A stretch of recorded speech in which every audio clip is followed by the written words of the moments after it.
Hello viewers, Paschimbanga রাজ্য সরকারি কর্মচারীদের বকেয়া ডিএ নিয়ে এই মুহূর্তে খুবই গুরুত্বপূর্ণ একটি আপডেট উঠে এসেছে। সেই আপডেটটি আমি আপনাদের সাথে শেয়ার করছি। আপনি যদি পশ্চিমবঙ্গের একজন রাজ্য সরকারি কর্মচারী হয়ে থাকেন, ভিডিওটি আপনার জন্য হতে চলেছে খুবই গুরুত্বপূর্ণ। ভিডিওটি মাঝে থেকে কোথাও এক সেকেন্ড স্কিপ না করে প্রথম থেকে শেষ পর্যন্ত অবশ্যই দেখুন। চ্যানেলে ফার্স্ট টাইম হয়ে থাকলে অবশ্যই চ্যানেলটিকে সাবস্ক্রাইব করে নোটিফিকেশন বেলটি অন করে রাখুন এরকম লেটেস্ট ডিএ সংক্রান্ত খবর সবার আগে পাওয়ার জন্য। আর অলরেডি যারা চ্যানেলটিকে সাবস্ক্রাইব করে রেখেছেন তাদেরকে জানাই অসংখ্য ধন্যবাদ। তো বন্ধুরা, পশ্চিমবঙ্গ রাজ্য সরকারি কর্মচারীদের বকেয়া ডিএ নিয়ে কি নতুন আপডেট উঠে এসেছে সরাসরি নবান্ন থেকে, চলুন বিস্তারিত প্রতিবেদনটি দেখে নেই। বকেয়া ডিএ নিয়ে রাজ্যের যুক্তি কি আদৌ ধোপে টিকবে, দেখুন আইনজীবীর বিশ্লেষণ। মহার্ঘ ভাতার মামলা নিয়ে পশ্চিমবঙ্গ রাজ্য সরকারের নতুন আবেদন এবং এর ভবিষ্যৎ নিয়ে আইনজীবীদের মধ্যে চলছে চুলচেরা বিশ্লেষণ। সাম্প্রতিক এক সাক্ষাৎকারে আইনজীবী প্রবীর চ্যাটার্জি এই মামলার বিভিন্ন দিক তুলে ধরেছেন, যা রাজ্য সরকারি কর্মচারীদের জন্য অত্যন্ত গুরুত্বপূর্ণ।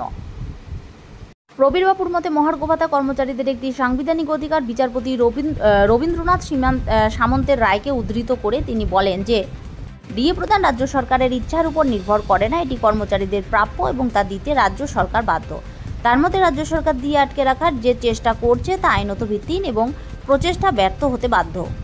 তিনি আরও বলেন যে ভারতের বেশিরভাগ রাজ্য ইতিমধ্যেই কেন্দ্রীয় হারে ডিএ প্রদান করছে, যা সংবিধানের ৩০৯ নম্বর ধারা অনুযায়ী সঠিক। পশ্চিমবঙ্গ সরকার যে বকেয়া ডিএ মেটানোর ক্ষেত্রে গড়িমসি করছে তা কেবল সময় নষ্ট করার এবং কর্মচারীদের হতাশ করার একটি কৌশল ছাড়া আর কিছুই নয়। তার অভিযোগ, রাজ্য সরকার এই বিষয়ে ফালতু আবেদন করে প্রক্রিয়াটিকে দীর্ঘায়িত করার চেষ্টা করছে। রাজ্য সরকার পঞ্চম পে কমিশন এবং রোপা 2009-এর সঙ্গে যুক্ত 25% ডিএর বিষয়টিকে সামনে নিয়ে এলেও প্রবীরবাবু স্পষ্ট করে দিয়েছেন যে রোপা 2019 এবং 2022 সালের একটি নির্দেশিকা অনুযায়ী এই বিষয়টি এখন আর প্রাসঙ্গিক নয়।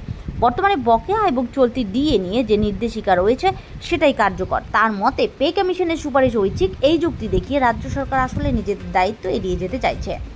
রাজ্য সরকার ডিএ নীতি তৈরির জন্য আরও 6 মাস সময় চেয়েছে। যদিও 2019 সালের স্যাট রায়ের পর 6 বছর কেটে গেলেও তারা কোনো নীতি তৈরি করতে পারেনি। প্রবীরবাবু রাজ্য সরকারের এই নীতিহীন মনোভাবের তীব্র সমালোচনা করেছেন এবং ভবিষ্যতেও আরও দেরি হওয়ার আশঙ্কা প্রকাশ করেছেন।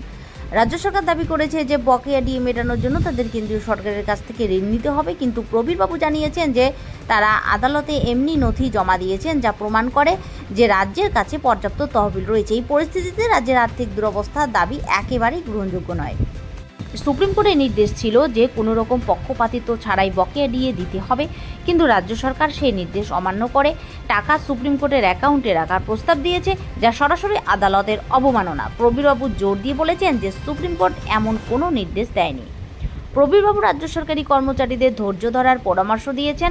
তার মধ্যে রাজ্য সরকার মরিয়া হয়ে উঠেছে এবং যা অবশ্যম্ভাবী তা বিলম্বিত করার চেষ্টা করছে। তিনি মনে করেন যে আইনি পথই সবচেয়ে কার্যকর এবং এর মাধ্যমে কর্মচারীরা তাদের ন্যায্য অধিকার ফিরে পাবেন। এই আইনি লড়াইয়ে সত্যের জয় হবেই, এমনটাই তার বিশ্বাস।